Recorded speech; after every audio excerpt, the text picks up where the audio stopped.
حي على الفلاح. ஒரு நபியுடைய வாழ்க்கையிலிருந்து ஒரே ஒரு பிரார்த்தனையை மட்டும் முன்வைத்தால் இன்ஷா அல்லாஹ் எமக்கு உதவியாக இருக்கும். நபி யூசுப் அலைஹிஸ்ஸலாத்து வஸ்ஸலாம் குணத்திலும் அழகிலும் ஈமானிலும் மிக அழகானவர். குணத்திலும் அழகிலும் ஈமானிலும் மிக அழகானவர். அவரை போன்று அழகானவரை அல்லாஹ் ரப்புல் ஆலமீன் இந்த பூமியில் படைக்கவில்லை. அல்லாஹ் அவ்வளவு அழகோடு நபி யூசுஃபை படைத்தான். அவ்வளவு குணங்களோடு நபி யூசுஃபை அமைத்தான். அவ்வளவு ஈமானை அந்த நபி யூசுஃபுக்கு அல்லாஹ் வழங்கினான் அலைஹிஸ்ஸலாம். நபி யூசுப் அலைஹிஸ்ஸலாம் அந்த சூராவை நீங்கள் எண்ணி பார்த்தால் தெரியும், கிட்டத்தட்ட 9 சோதனைகளால் சோதிக்கப்பட்டார்கள். ஒரு நபி பிறந்ததிலிருந்து அவர்களுடைய வாழ்வில் மரணம் வரை முழு வாழ்க்கையும் சோதனையாகவே அமைந்தது. எல்லா சோதனைகளும் தந்தையை விட்டு தூரமானதிலிருந்து, சகோதரர்கள் கைவிட்டதிலிருந்து, கிணற்றில் தூக்கி வீசப்பட்டது முதல், சந்தையில் விற்கப்பட்ட முதல், அரண்மனையில் அந்த அரசியின் மூலமாக வந்த சோதனையின் முதல், சிறைச்சாலையில் அவர்கள் கழித்த நாட்கள் முதல், இப்படி 9 வகையான சோதனைகளால் நபி யூசுப் சோதிக்கப்பட்டார். ஆனால் எந்த சோதனையிலும் எந்த சோதனையை பற்றியும் நபி யூசுப் அல்லாஹ்விடத்திலே முறையிடவில்லை. அதான் மிக முக்கியமானது. நபி யூசுப் அந்த சோதனைகளுக்கு யார் காரணம் என்பதையும் அல்லாஹ்விடத்திலே சொல்லவில்லை. யா அல்லாஹ், இந்த சோதனைகளால் நான் பாதிக்கப்பட்டிருக்கிறேன், அதனால் இந்த சோதனைகளை கொடுத்தவர்களை நீ அவர்களுக்கு தண்டனையை கொடு என்று நபி யூசுப் கேட்கவே இல்லை. இந்த சூரா முழுக்க படித்து பார்த்தால் அல்லாஹ்விடத்திலே நபி யூசுப் தன்னுடைய கஷ்டங்களுக்கு காரணமானவர்களை பற்றி சொல்லவே இல்லை, அந்த கஷ்டங்களையும் முறையிடவில்லை. என்ன நபி யூசுப் புரிந்தார்? இது அல்லாஹ்வுடைய கதரால் நடக்கிறது. அல்லாஹ்வுடைய கதரால் தான் என் சகோதரர்கள் என்னை தூரமாக்கினார்கள். அல்லாஹ்வுடைய கதரால் தான் இந்த கிணற்றில் நான் வீசப்பட்டேன். அல்லாஹ்வுடைய கதரால் தான் சந்தையில் நான் விற்கப்பட்டேன். அல்லாஹ்வுடைய கதரால் தான் சந்தையில் விற்கப்பட்ட நான் ஒரு அரண்மனையில் தங்க வைக்கப்பட்டேன். அல்லாஹ்வுடைய கதரால் தான் அந்த அரசியுடைய சோதனை என்னை சூழ்ந்தது.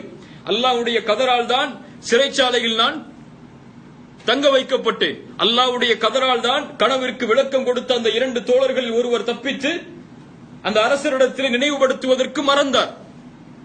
எல்லாம் நபி யூசுஃபுக்கு தெரியும் இது யாரால் நடந்தது என்று. ஆனால் யாரை பற்றியும் அல்லாஹ்விடத்திலே முறையிடாமல் இந்த கதரை தன்னுடைய வாழ்வில் ஏற்றுக்கொண்டார்.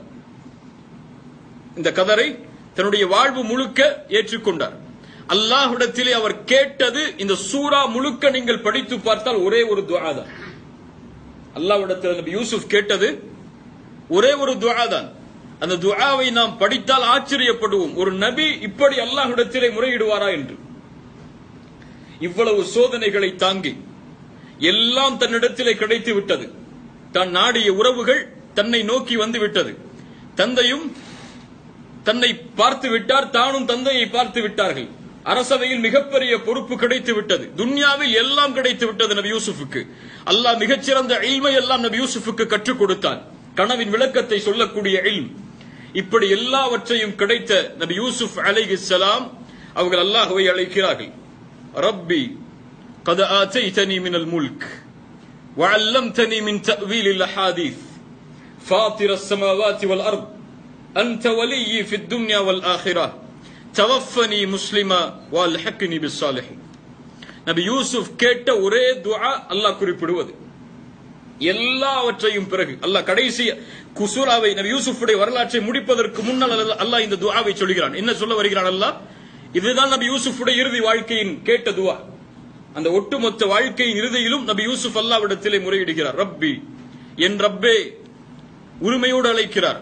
அல்லாஹ் அவ்வளவு அவர்களை சோதித்தாலும் என் ரப்பு இல்லையா அல்லாஹ், நீ என்னை இவ்வளவு சோதித்து விட்டாய், ஏன் சோதித்தாய் என்று அல்லாஹ்வை கோபிக்கவில்லை. ரப்பி, இருந்தாலும் என் ரப்பு தான் நீ.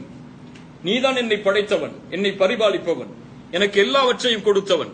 ரப்பி கத் ஆதைதனி மினல் முல்க்.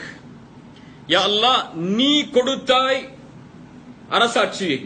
எதிலிருந்து? உன் அரசாட்சியிலிருந்து. உன் அரசாட்சியிலிருந்து அரசாட்சியை நீ கொடுத்தாய். நான் அல்ல அரசன், நீதான் உண்மையான அரசன். நீதான் அந்த அரசாட்சி எனக்கு கொடுத்தாய்.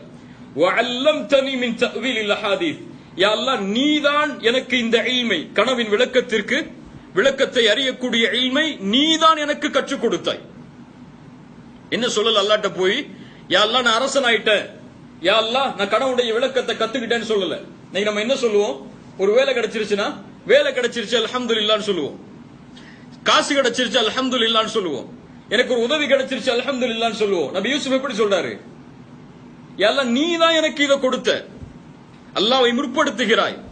யா அல்லாஹ் நீ தான் எனக்கு இதை ஏற்படுத்தினாய், நீ இல்லாமல் இதை ஏற்படுத்தி இருக்க முடியாது. குலில்லாஹும்ம மாலிகல் முல்க் து'த்தில் முல்க மன் தஷா வ தன்ஸிஉல் முல்க மிம்மன் தஷா வ துஇஸ்ஸு மன் தஷா வ துதில்லு மன் தஷா பியதிகல் கைர் இன்னக அலா குல்லி ஷைஇன் கதீர்.